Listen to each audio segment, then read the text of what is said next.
Reserve police force भी अमरनाथ यात्रा के लिए पूरी तरह से तैयार है। सीआरपीएफ 137वीं बटालियन के कमांडेंट रमेश कुमार ने कहा है कि सीआरपीएफ का खुसूसी डॉग स्क्वाड सिक्योरिटी में अहम किरदार अदा करता है।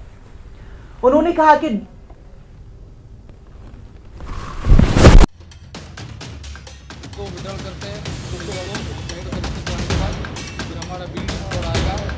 डॉग सारे ट्रेंड हैं और अलग अलग कंपनियों के साथ अलग अलग जगह पर तैनात रहते हैं। कार्य जो है उसी मुस्तैदी के साथ में करते हैं जैसे जवान करते हैं। हमारे लिए एडेड एडवांटेज ये होता है कि डॉग के रहने से कोई संदिग्ध वस्तु हो या कोई संदिग्ध सामग्री हो या कोई संदिग्ध आदमी कहीं पर जा रहा हो तो उसको पकड़ने में, आइडेंटिफाई करने में बहुत बड़ी भूमिका निभाता है। तो ये सारे हमारे जो डॉग्स हैं यहाँ पर जो तैनात हैं और तैनात रहेंगे वो बहुत ही अच्छे प्रकार से ट्रेंड है और अपनी भूमिका निभाते हैं। और कई बार जो आपने देखा है यहाँ पर कई प्रकार के वस्तुओं को ही पकड़े हैं, कई प्रकार के लोगों को ही पकड़ने में उन्होंने अहम भूमिका निभाई है। चांदपोरा श्रीनगर में मुश्ताक अहमद नामी 48 साल शख्स को पुलिस ने 13 साल लड़की की जिनसी तौर पर हरासा करने के इल्जाम में गिरफ्तार किया है। 13 साल लड़की मुश्ताक की रिश्तेदार बताई जा रही है। चांदपोरा पुलिस स्टेशन ने पॉस्को एक्ट के तहत एफआईआर दर्ज कर ली गई है। श्रीनगर पुलिस ने इस जुल्म की इतला देने पर बहादुर लड़की की हिम्मत की सताइश की।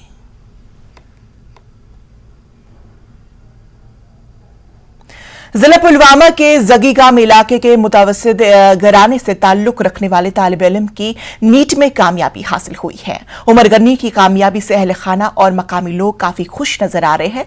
उन्होंने कहा कि उमर गनी ने इलाके का सर फख्र से ऊंचा कर दिया है। माली तंगी की वजह से ये नौजवान पार्ट टाइम काम कर रहा था। उमर ने ऑनलाइन कोचिंग लेकर कामयाबी हासिल कर ली है। उनका कहना है कि इंटरनेट के जरिए उन्होंने पढ़ाई मुकम्मल कर ली और इम्तिहान में कामयाबी हासिल कर ली।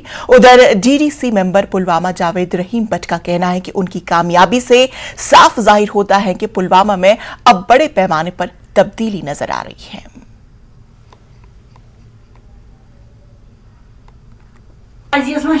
2 साल मैंने सेल्फ स्टडी किया था और फिर जब नीट की बात आई तो मैंने फिर फिजिक्स वाला का एक बैच आता था 5000 का, उसको मैंने ज्वाइन किया था। उस पर मैंने मेहनत मानी तो आज तो इंटरनेट में बहुत मोबाइल बहुत कुछ देता है। जैसे अगर हम आईएएस की बात करें कि बिहार एक स्टेट है जिसे पुअर स्टेट कहा जाता है हिंदुस्तान का, उससे लगभग आईएएस फैक्ट्री कहा जाता है। हर साल 99% छात्र उसी से निकलते हैं। उनके भी पैसे की कमी होती है। इंटरनेट आज बहुत कुछ देता है जो एक बच्चे को कहीं तक भी पहुंचा जा सकता है। यह है नीट, ये एक स्टोरी है, उसकी एक सक्सेस स्टोरी, एक कहानी है।